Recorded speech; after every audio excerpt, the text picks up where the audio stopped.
Alright, what's up guys, it's John from Nahas Outdoors, and I just bought me a brand new rod, and I'm going to show you how to put line into a brand new rod, because sometimes when you buy a rod it doesn't include line.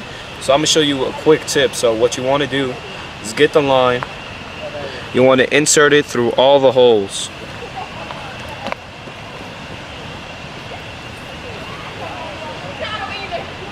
Okay, now once you get it through all the holes, open this up. And you want to loop it around probably 1 or 2 times. Once you loop it around, you want to tie it at the bottom.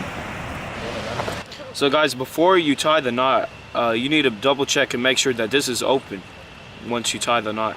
And right now I already tied the knot. So what I'm going to do is I'm going to cut the line real quick.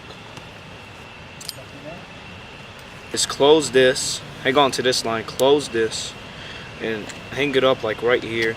Then start reeling. Then now the line's coming through. As you can see, you just want to reel. Keep on reeling.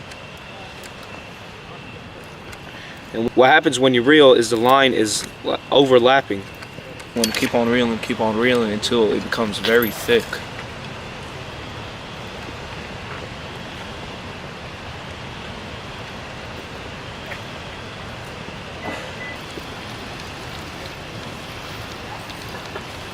Now once you got all of the line attached to your reel, you just want to cut the line. So since we got the lines cut, you can attach any lure you want to it once you got it cut, and that's how you put line into your brand new rod. And I'm glad that you guys watched this video. Can you please like, share, and subscribe? We're trying to make Nahas Outdoors a well-known YouTube channel. And with your help, we can do it. So I want to ask you all if you could please like, share, and subscribe, and we'll catch you on the next video.